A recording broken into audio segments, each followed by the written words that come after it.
Welcome to the fourth year class.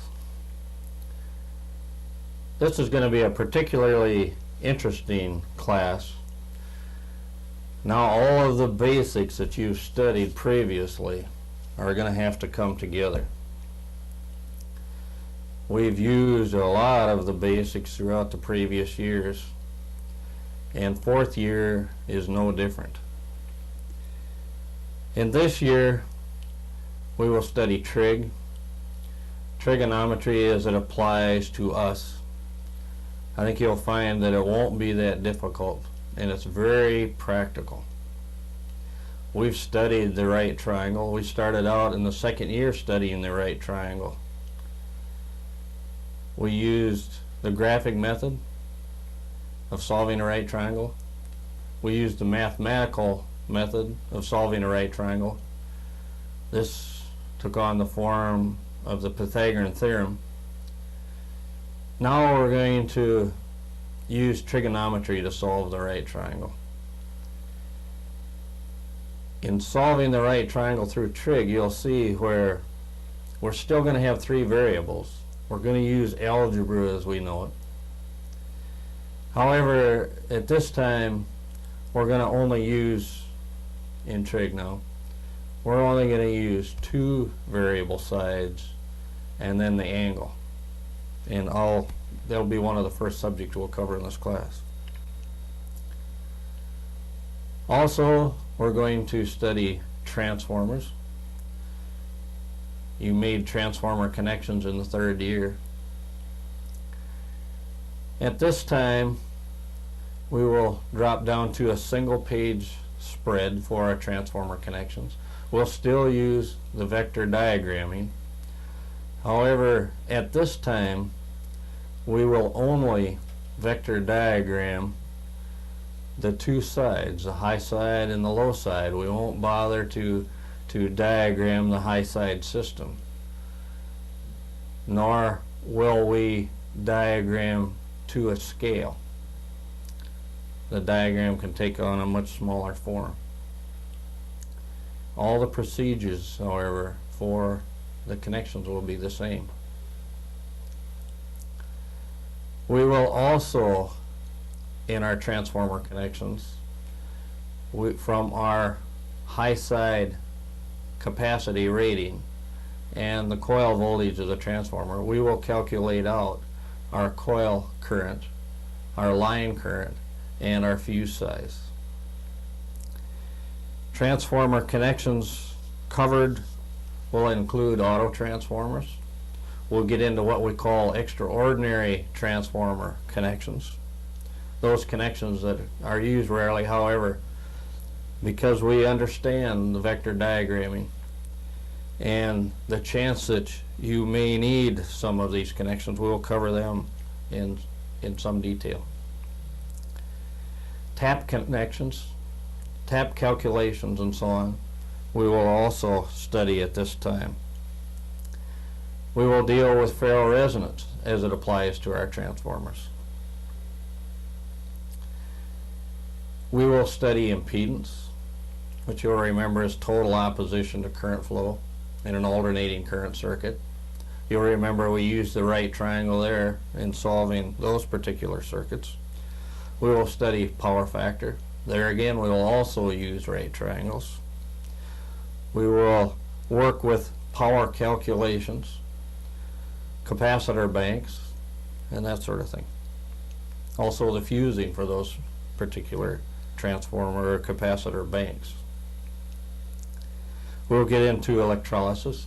We have enough background in our basic electricity now to where we can fully explain what happens when we have corrosion problems on underground as well as our overhead systems. And we will get into safety. Let's review the use of the right triangle. If you will remember, in our work with the right triangle, we stated that any triangle has three sides. All three sides will add up to be 180 degrees.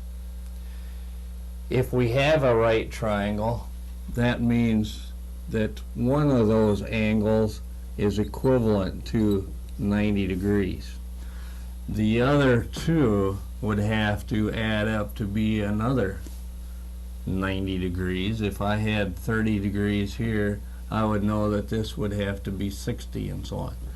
We also know that the side opposite the right angle, the 90 degree angle, is the longest side of that triangle, and we call that the hypotenuse. The other two sides will be identified as follows. If this is the angle that I'm working with, the side opposite will be identified by X. The adjacent side to that angle will be R. The hypotenuse we will label as Z. Now, in school, you may have studied the right triangle by the use of A, B, and C. C was your hypotenuse, A and B was the two sides. In our work with right triangles, we want to use X, R, and Z because those are symbols that we will use in our circuits and so on. Our X, our opposite side, will be our reactive side, and of course the symbol for reactance is X. The real load in our system, or the true load, the resistive load in our system, will identify as R, and the combination of those two oppositions to current flow, in other words reactance and resistance, combine to be our total opposition to current flow in an alternating current circuit, which is impedance. And the symbol for impedance is Z. The first application of right triangles, we use the graphic method to solve it. You had graph paper. You let so many inches or fractions of an inch, whatever the case, represent so many amps, ohms, volts, whatever, feet, pounds, whatever the case might be, and you scale it out. And then after you made your vectors as we applied them, then you could come back with the ruler, and knowing what maybe 1/8 of an inch represents, you could actually calculate what the addition of those two sides would be by the vector method. You could scale it out and then solve for any of the three sides by that method. This was the Pythagorean theorem, and we know that the hypotenuse squared is equal to the sums of the squares of the other two sides. Then, using our algebra as we learned it, we can isolate any one of those three variables in that right triangle. As long as we treated each side the same, we could isolate any variable that we wanted. And I won't go back into that. Hopefully you understand that at this point. You should understand it at this point. We want to now, instead of using the Pythagorean theorem, we want to get into what we call trigonometry. Trig for short. In trig, we need a trig table or a trig calculator or a slide rule to solve our problems. In this particular unit, we have an abbreviated form of a trig table. In trig, we're using a known angle other than our right triangle. Now our trig, we're always going to use that with our right triangles. Or if we haven't got a right triangle, we have to make a right triangle out of that particular graphic form, geometric form, if you will. In trig, we're going to use the same three sides. The only thing is now, if I know what an angle is, say for example, I know that this side is 30 degrees. I know that the x represents my opposite side.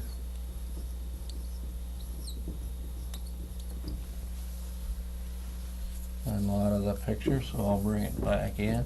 We'll use this as our opposite side. The r as our adjacent side. And then the z as being our hypotenuse. For a particular angle, we're always going to have, for that angle now, the same ratio between any two sides. In other words, x to z for a certain angle is always going to have the same ratio. And if I know that ratio, that decimal equivalent of that ratio, then I, for the angle, can plug in that ratio. What we need is formulas in the form of trig functions for each ratio. And let me show you what those will be. We can have a ratio of x to z. We could have a ratio of x to r. We could have a ratio of r to z. We will identify those as follows. The sine of the angle is going to be equal to the ratio of x to z, or the opposite side to the hypotenuse. I'll just put up here x to z. This will be one of our trig functions, the sine of the angle. Okay, the next one we want is the cosine of the angle, and that is equal to r to z.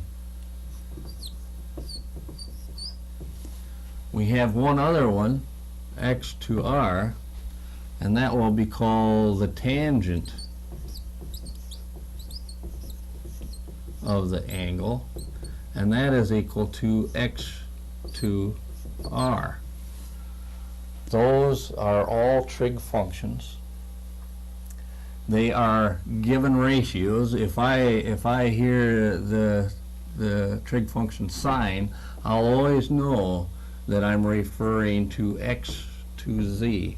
If I hear cosine, I know I'm referring to the ratio of this right triangle r to z, and tangent, the opposite side to the adjacent side, or x to r. For a given angle, the ratios will all be the same.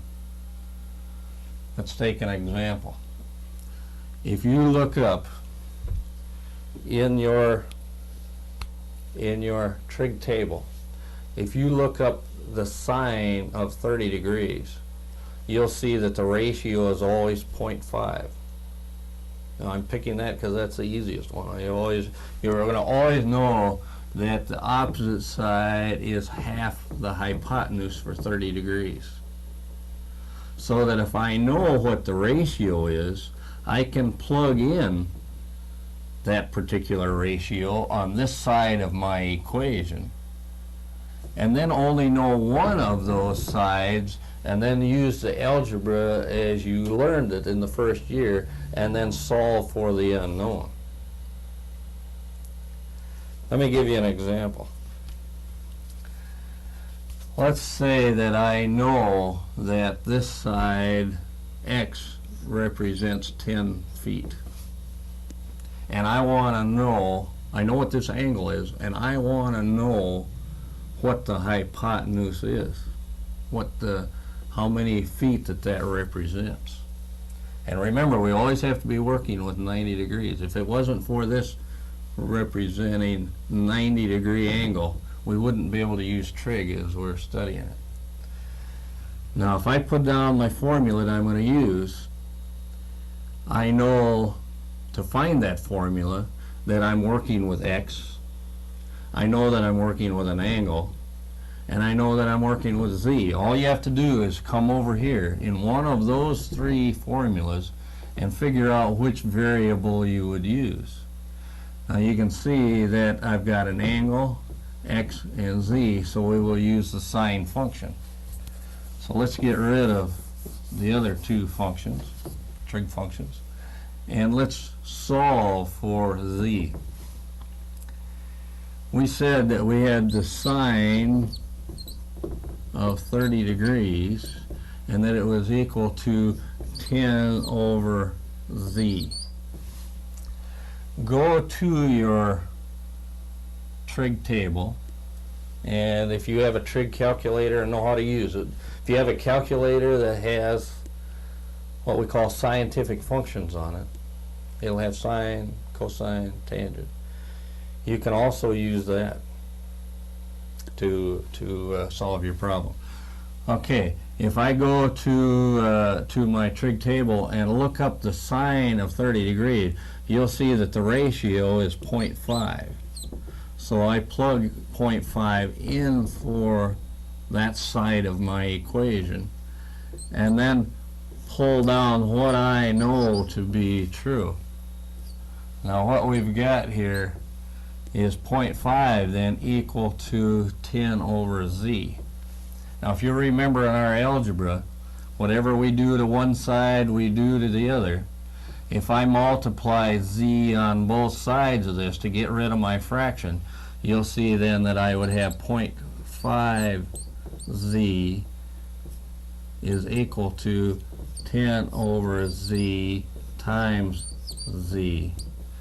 My z's in this situation cancel. I'll have 0.5 z then is equal to 10. I want z by itself, so I've got 0.5 times z. I'm going to have to divide by 0.5 on the left side. If I do that, I have to do it on the right side, and if we do that, you'll see then z then would be equal to 20 for my answer. In other words, z here represents 20 feet. Okay. Now I have solved for z. If I want to say find this angle and I know the two sides, I can also do that. I know again that I'm working with sine because I'm working with x, z, and an angle. Only this time I don't know the angle. I just know the two sides. Then I would write down the sine of the angle is equal to 10 over 20. Here's my angle. The sine of the angle then is equal to 0.5. I would go to my trig table, look up 0.5 sine, go across to the left column, then you would see then that we would have 30 degrees. By the way, in the use of that trig table, if you'll notice that across the top you have the trig functions given to you. Now you'll have sine, cosine, tangent, cotangent. Cotangent is just a reciprocal of tangent. Cosine is a reciprocal of sine. Okay? What you want to do is, for the functions across the top, read the angles across the left side of your table. When you get up to 45 degrees, you'll see there is functions across the bottom. For those across the bottom, you will read the angles across the right side and come back up to the top. You'll see that the angles go from 0 across the left side down to 45 degrees. Then you go across the bottom to the right side and come up from the bottom then you're going to go from 45 degrees on up to 90 degrees. You're going to be working with angles anywhere from 0 to 90 degrees. Let me show you another application of our trig. When we're dealing with circuits, you know that we have so much reactive load. Now let's refer to power now. Our reactive load in power would be in kVARs. Our real load in our system, our resistive type load, is in kilowatts. Our total load on our system, our apparent load on our system, is our Z up here, which is in kVA. We're working with K values.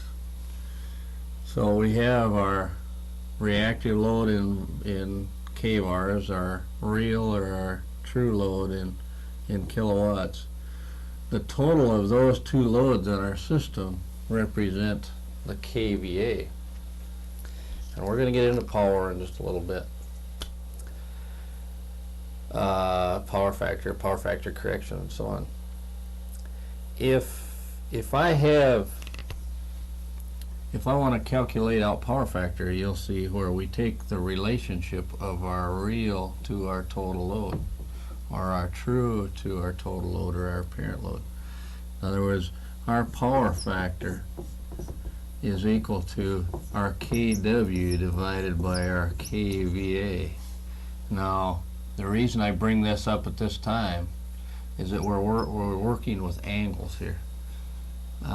You'll remember that in our trig that we took for our cosine, we took the relationship of our R to our Z. And of course that's the same thing that I've got here. So in power factor, when we figure power factor angles and so on, we're taking the cosine of the angle is equal to R over Z. The relationship that we've got in the circuit, you'll find, will also explain the relationship of our sine wave.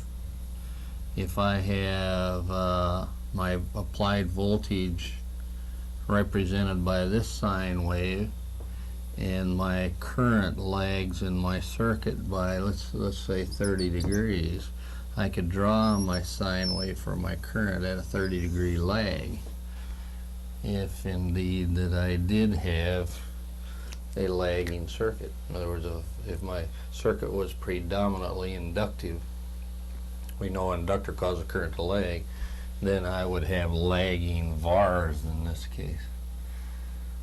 We'll go more into detail when we get into power factor. We'll get in more in detail in this thing.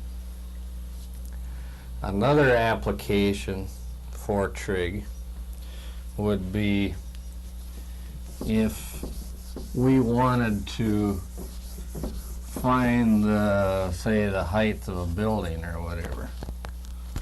Let's say that I have a building over here, and that I want to calculate out the height of that building.